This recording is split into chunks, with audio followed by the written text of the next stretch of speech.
பத்திரிகை நண்பர்கள் அனைவருக்கும் வணக்கம். பாரதிய ஜனதா கட்சியினுடைய மாவட்ட செயலாளர் மகாராஜன் அவர்களது புதுமனை புகுவிழாவில் மாவட்ட தலைவர் கவியரசு அவர்கள் உட்பட அனைவரும் இந்த இடத்துல கூடி அவரை வாழ்த்தியிருக்கிறோம். இந்த பாவக்கல் பகுதியை பொறுத்தவரை இந்த சாலை நீங்களே பார்க்குறீங்க. நீங்கள் பத்திரிகை நண்பர்கள் வரும்போதே அவ்வளோ சிரமப்பட்டீங்க. சாலை வசதிகள் கிட்டத்தட்ட 15 ஆண்டுகளாக இங்கே சாலையே போடப்படாமல் இருக்கிறது. பாவக்கல் சிவன் கோவில் ஒரு புராதனமான ஒரு சிவன் கோவில். திருவண்ணாமலையில் கோவில் அமைப்பு எப்படி இருக்குமோ அப்படி ஒரு அமைப்பு இருக்கக்கூடிய மிக பழமையான ஒரு சிவன் கோயில். அதனுடைய திருக்குளம் மிகவும் பாழ்பட்டு சாக்கடை போல காட்சி அளிக்கிறது. அது பக்தர்கள் மனதை மிகப்பெரிய அளவில் புண்படுத்தி வருகிறது.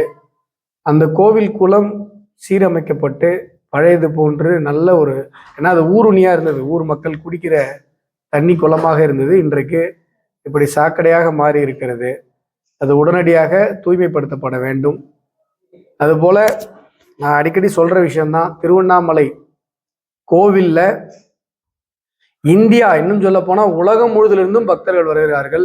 ஆந்திர பிரதேசத்திலிருந்து கூட தினசரி லட்சக்கணக்கான பக்தர்கள் வருகிறார்கள். என்றாலும் கூட திருவண்ணாமலை மாவட்ட மக்கள், திருவண்ணாமலை ஊரை சார்ந்த மக்கள் சிவபெருமானை பார்க்கவே முடியல. திருவண்ணாமலை ஊரை சார்ந்தவங்க சிவபெருமானை பார்த்து பல வருஷம் ஆகுதுன்னு சொல்லி டெய்லி புலம்புறாங்க. அவங்கள பார்க்கவே விடமாட்டுறாங்க. வெளியூர்காரங்க வந்தாதான் அவங்க கிட்ட காசு பிடுங்கலாம், லோக்கல் ஆளுங்க வந்தா காசு பிடுங்க முடியாதுன்னு சொல்லி அறநிலைய அபகரிப்புத்துறை இந்த சதி செயலை செய்கிறது. எல்லா கோவிலையும் லோக்கல் ஆளுங்க பார்க்கறதுக்காக ஒரு டைம் இருக்கும். இங்கே அந்த மாதிரி டைம் விட மாட்டுறாங்க. ஆகையால விடிய காலையில் 4:30 மணிலேருந்து 5:30 மணி வரைக்கும் ஒரு மணி நேரமாவது திருவண்ணாமலை மற்றும் சுற்றி இருக்கிற பக்கத்து மாவட்ட மக்கள் பார்ப்பதற்காக திருவண்ணாமலை கோவிலை திறந்து விட வேண்டும். அந்த நேரத்தில் வெளியூர்காரர்களை அனுமதிக்க கூடாது. அதே போல அந்த நேரத்தில் வாங்குறவங்கள்ட்ட காசு வாங்கக்கூடாது. இந்த கோரிக்கையை நான் தொடர்ந்து சொல்லிட்டு இருக்கேன். அறநிலைய அபகரிப்புத்துறை செவி சாய்க்கல. சேகர் பாபு இதை பத்தி கவலைப்பட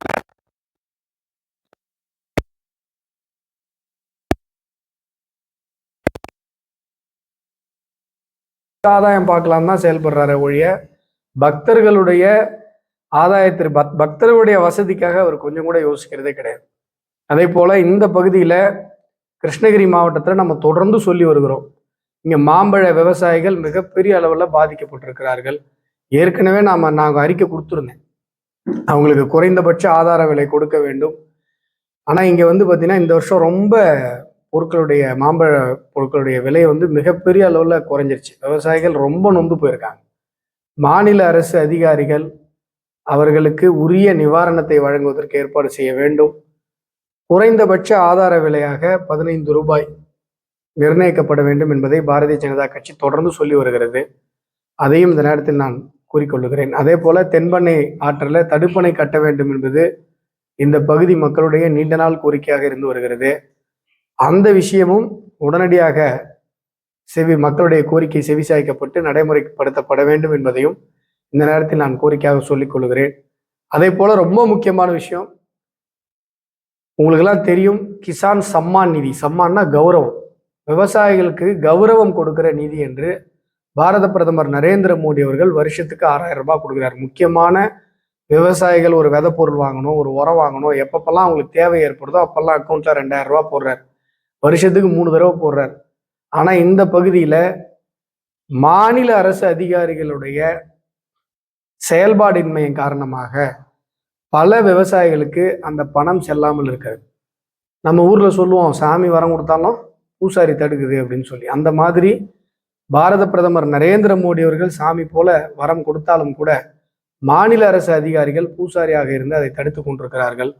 மாநில அரசு அதை தடுத்து கொண்டிருக்கிறது. ஆகையால தகுதியுடைய உரிய விவசாயிகளுக்கு கிசான் சம்மான் நிதி முழுமையாக சென்று சேருவதை மாநில அரசு அதிகாரிகள், மாநில அரசு உறுதி செய்ய வேண்டும் என்பதையும் கிருஷ்ணகிரி மாவட்ட விவசாயிகள் சார்பாக பாரதிய ஜனதா கட்சி கோரிக்கையாக வலியுறுத்தி கூறிக்கொண்டிருக்கிறது. தொழிலாளர்களுக்கு சார் அந்த சட்டத்துல இது நாள் வரைக்கும் கம்யூனிஸ்டுங்க என்னென்னலாம் உரிமைகள் தொழிலாளர்களுக்கு வேண்டும் என்று இத்தனை நாட்களாக சொல்லி வந்தார்களோ அந்த எல்லா உரிமைகளும் ஒரு மடங்கு அதிகமாகவே கொடுக்கப்பட்டிருக்கிற சட்டம் தான் தொழிலாளர் சட்டம். தொழிலாளர் சட்டத்தை எதிர்த்து ஒருவர் போராடுகிறார் என்று சொன்னால் அவர்கள் எல்லாம் முதலாளிகளுக்கு ஆதரவாகத்தான் போராடுறாங்களே ஒழிய தொழிலாளர்களுக்கு ஆதரவாக கிடையவே கிடையாது. இப்போ இவ்வளவு நாள் நீங்க ஒரு இடத்துல வேலை செய்றீங்கன்னா உங்களுக்கு இன்சூரன்ஸ் கிடையாது, உங்களுக்கு ப்ராப்பரான ஒர்க் டைம் கிடையாது, உங்களுக்கு ஒருவேளை எக்ஸஸா ஒர்க் வாங்குறாங்கன்னா கூடுதல் சம்பளம் தர வேண்டும் என்கிறது கிடையாது. கிராஜுவிட்டி வந்து இப்போ 1 இயர்லேயே கொடுக்கணும்னு சொல்லியிருக்காங்க. சேர்ந்த உடனே நிறைய பலன்கள் அந்த தொழிலாளர்கள் சட்டங்கள் மூலமாக பட்டியலிடப்பட்டிருக்கு.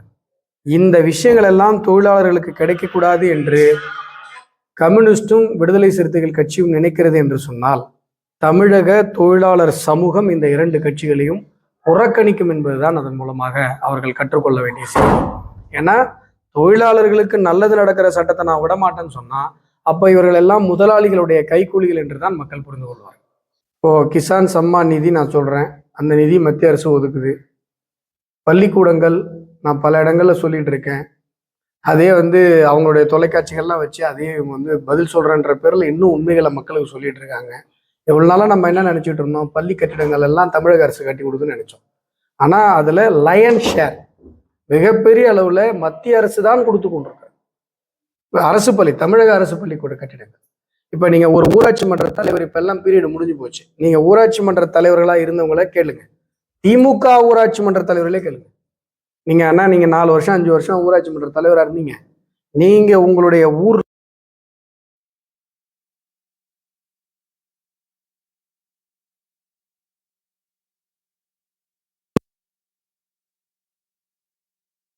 எந்த விஷயமாக இருந்தாலும் ஊராட்சி மன்ற தலைவர்கள் மத்திய அரசு நிதியை தான் எதிர்பார்த்து கொண்டிருக்கிறார்கள். மக்கள் இன்றைக்கு 100 நாள் வேலை வாய்ப்பு திட்டம், நீங்க உரிமை தொகைன்னு சொல்லி உங்க 1000 ரூபாய் கொடுக்குறேன்னு சொன்னாங்க. அந்த 1000 ரூபாயுமே SC ST ஃபண்ட்ல இருந்தெல்லாம் எடுத்து, மத்திய அரசு பணத்தை இருந்தெல்லாம் எடுத்து கொடுத்துட்டு இருக்காங்க.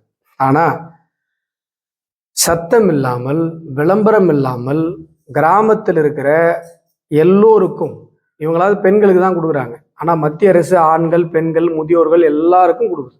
மாசம் 2800 ரூபாய் கொடுக்குது. எப்படி?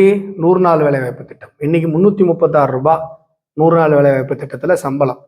ஒரு வருஷத்துக்கு 100 நாள் 33,600 ரூபாய், ஒரு மாசத்துக்கு 2,800 ரூபாய் பாரத பிரதமர் நரேந்திர மோடி அவர்கள் மக்களுக்கு கொடுக்கிறார். மக்களுக்கு நேரடியாக கொடுக்கிறார், விவசாயிகளுக்கு நேரடியாக கொடுக்கிறார்.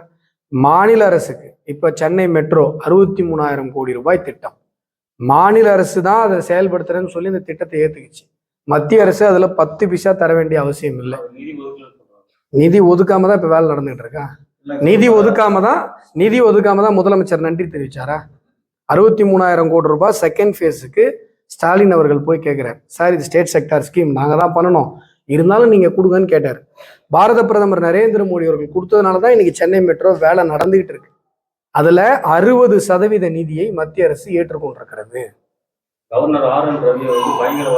அப்பாவு அவர்கள் தமிழக சட்டசபை அரசியல் வரலாற்றிலே மிக மோசமான சபாநாயகர், ஒருதலை பட்சமான ஒரு சபாநாயகர்.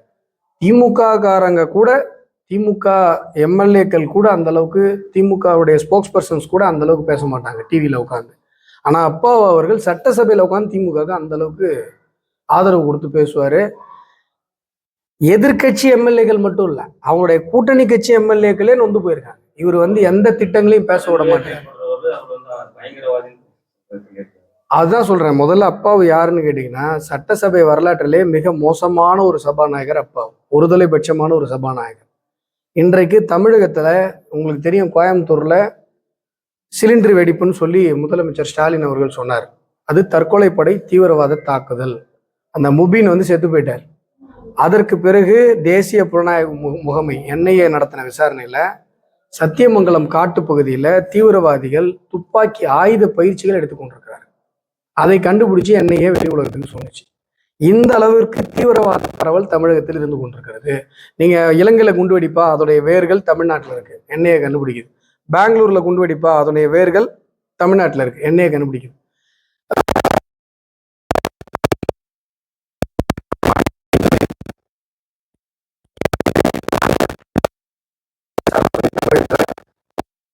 தமிழகத்தில் தீவிரவாதமே இல்லை என்று அவர் பேசுவதும் ஒரு கான்ஸ்டிடியூஷனல் போஸ்டர்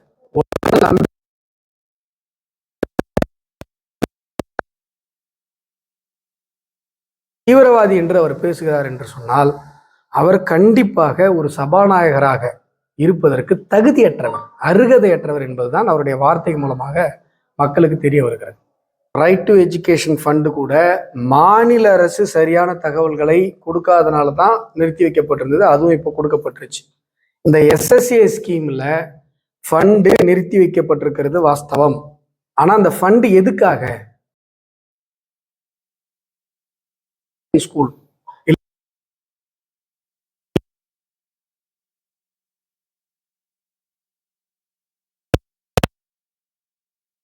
எல்லாமே சாதாரண கவர்மெண்ட் ஸ்கூலுக்கு வரணும்னு மத்திய அரசு நினைக்குது. அது என்ன சொல்றாங்கன்னா, இந்த அளவுக்கு இன்ஃப்ராஸ்ட்ரக்சரோட நீங்க ஸ்கூல் பில்டிங்கை கட்டி கொடுங்கன்னு சொல்லுது. நீங்க என்ன தெரியுமா சொல்றீங்க? மூன்றாவதாக ஒரு மொழி வந்து விடக்கூடாது, மூன்றாவதா ஒரு மொழி பிரைவேட் ஸ்கூல்ல மட்டும்தான் இருக்கணும், கவர்மெண்ட் ஸ்கூலுக்கு வந்துச்சுன்னா எங்க பிரைவேட் ஸ்கூல் வியாபாரம் ஓடாது, அதனால நாங்க அதை பண்ண மாட்டோங்கிறீங்க. நாம ஒரு பர்பஸுக்காக ஒரு ஃபண்டு தரப்படுதுன்னு சொன்னா அந்த பர்பஸை நாங்க செய்ய மாட்டோம்னா அந்த ஃபண்டு எப்படி சார் வரும்? சாதாரண ஒரு கேள்வி சார். இப்ப இந்த வீடு கட்டுறாரு, கான்ட்ராக்டர்கிட்ட ஒரு 50 லட்ச ரூபா கொடுக்குறாரு. 50 லட்ச ரூபா கொடுத்தா வீடு கட்டித்தரேன்னு கான்ட்ராக்டர் சொல்றாரு. அந்த கான்ட்ராக்டர் திடீர்னு வந்து வீடெல்லாம் கட்டித்தர மாட்டேன், நீ 50 லட்சம் கொடுனா எப்படி சார் கொடுப்பாங்க? நீங்க அரசு பள்ளிக்கு தரமான கட்டிடங்கள் கிடைக்க கூடாதுன்னு நினைக்கிறீங்க, அப்பதான் உங்க கல்வி வியாபாரம் ஓடுன்னு நினைக்கிறீங்க. நீங்க வந்து மூன்றாவதா ஒரு மொழி, தெலுங்கு படிச்சுட்டு போறாங்க, கன்னடம் படிச்சுட்டு போறாங்க, மலையாளம் படிச்சுட்டு போறாங்க. ஏன் கன்னடம் பேசுகிற பெருமக்கள், தெலுங்கு பேசுகிற பெருமக்கள் தமிழ்நாட்டில் எவ்வளவு பேர் இருக்காங்க? அவங்க தமிழை ஒரு மொழியாகவும் ஆங்கிலத்தை ஒரு மொழியாகவும் தெலுங்கு ஒரு மொழியாகவும் படிச்சுட்டு போறாங்க. அதை காரணம் காட்டி நாங்க அரசு பள்ளிகளுக்கு கட்டிடத்தை முறையாக கட்டித்தர மாட்டோம் என்று திமுக சொல்லுகிறது அப்படின்னு சொன்னா எப்படி அந்த ஃபண்டு விடுவிக்கப்படும் நீங்க நினைக்கிறீங்க? இப்ப நீங்க யாரை குற்றம் சாட்டணும்? எஸ்எஸ்ஏ நிதியை வாங்காமல் இருக்கிற திமுகவை, எஸ்எஸ்ஏ நிதியை வாங்காமல் வஞ்சிக்கிற ஸ்டாலின் அவர்களை நீங்க கேட்கணும். கொடுக்காம இல்லை, இவங்க வாங்காம இருக்காங்க. மத்திய அரசு கொடுக்காம இல்லை எஸ்எஸ்ஏ நிதியை, மாநில அரசு திமுக திராவிட மாடல் அரசு வாங்காமல் இருக்கிறது. எங்களுக்கு ஒண்ணுமே புரியல. எந்த கட்சியில எது நடந்தாலும் பிஜேபி சொன்னா இது என்னதாங்க இல்ல? அதாங்க, இப்ப பிஜேபிக்கு எத்தனை பி டீம் தான் இருக்குது தமிழ்நாட்டுல? நானு பிஜேபி பி டீம் எல்லாம் பட்டியலிடுறேன். தமிழக வெற்றி கழகமா இப்ப நீங்க சொல்றது ஒரு பி டீமா? தமிழக வெற்றி கழகம் திமுகவையே வந்து பிஜேபி பி டீம்ங்கிறாங்களா? ரெண்டாவது பி டீமா? அதுக்கப்புறம் நீங்க லிஸ்ட் எடுத்தீங்கன்னா தமிழ்நாட்டில் பிஜேபி தவிர எல்லா கட்சியுமே பிஜேபியோட பி டீம் தான் சொல்லிட்டு இருக்கீங்க. என்ன காரணம் தெரியுங்களா? ஏன் இப்போ வந்து விடுதலை சிறுத்தைகள் கட்சியாக இருக்கட்டும், இல்லை வேற கட்சியாக இருக்கட்டும், இல்லை அவர் பிரதர் சொல்ற மாதிரி சமூக வலைதளங்களாக இருக்கட்டும், எதற்காக தமிழக அரசியலில் எந்த நிகழ்வு நடந்தாலும் அதை பிஜேபியை தொடர்படுத்தி தமிழக மண்ணில் வளர்ந்து கொண்டே இருக்கிறது. சார், கிருஷ்ணகிரி மாவட்டம்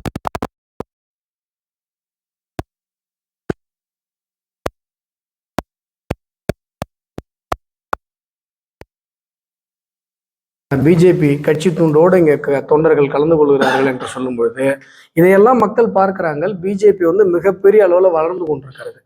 இதை பார்த்துட்டு இந்த வயிற்றுச்சலை தீர்த்துக்க முடியல, திருமாவளவன் அவர்களால் தீர்த்துக்க முடியல, மீடியாவால் தீர்த்துக்க முடியல. ஏதாவது சமூக வலைதளத்துல செங்கோட்டையன் அவர்களுக்கு எங்களுக்கு ஏதாவது சம்மந்தம் இருக்கா?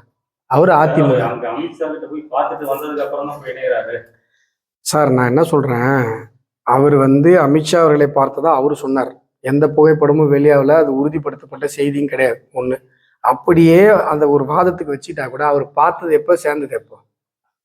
இது ஏதாவது லாஜிக்? அவர் அதிமுக காரரு, அதிமுகல இருந்து தமிழக தாவேகாவுக்கு போறாரு. இது வந்து அது இந்த இந்த இந்த டோட்டல் சர்க்கிளுக்கும் பிஜேபிக்கு ஏதாவது சம்மந்தம் இருக்கா? தமிழ்நாட்டில் எங்க எது நடந்தாலும் அது பிஜேபியை தொடர்பு படுத்தி பார்க்கணும் அப்படின்னு ஏன் இவங்களாம் நினைக்கிறாங்கன்னா, பிஜேபி மிகப்பெரிய அளவுல வளர்ந்துருக்கு. எங்க பார்த்தாலும் பிஜேபி. ஒரு கிராமம் காட்டுங்க தமிழகத்துல, ஒரு கிராமம் பிஜேபி இல்லாத ஒரு கிராமம் காட்டுங்க. 68,000 சொச்சம் பூத்துல பிஜேபி இல்லாத ஒரு பூத்து காட்டுங்க. பிஜேபி மிகப்பெரிய அளவில் வளர்ந்திருக்கிறது. தமிழக அரசியலுடைய கதாநாயகன் பிஜேபி. நீங்க டீ கடை அரசியல் இருந்து டிவி டிபேட் வரைக்கும், சாதாரணமா பேசுறது இருந்து சட்டசபை வரைக்கும் பிஜேபியை தவிர்த்து விட்டு தமிழகத்தில் எவர் ஒருவராலும் அரசியல் பேச முடியாது. எங்கும் நிறைந்திருக்கிறது பிஜேபி. அந்த வைத்தறிச்சல்ல பேசுறாங்க சார். நீங்க இது மட்டும் கிடையாது, எங்க எது நடந்தாலும், எங்க யாராவது அவங்களே போய் எங்கேயாவது கல்லு தடிக்கு கீழே இருந்தா கூட காரணம் பிஜேபின்னு தான் சொல்லுவாங்க. காரணம் வைத்தறிச்சல். தீய சக்தி திமுக என்கிற மக்கள் விரோத பேய் ஆட்சி தமிழகத்திலிருந்து தூக்கி எறியப்படும். இதுதான் நாங்க முதன்மையான லட்சியமாக வைத்திருக்கிறோமே ஒழிய, இதுதான் எங்களுடைய லட்சியம். எங்களுடைய தேசிய ஜனநாயக கூட்டணி வெற்றி பெறும். திமுக ஆட்சி இந்த தமிழ் மண்ணிலிருந்து தூக்கி எறியப்படும்.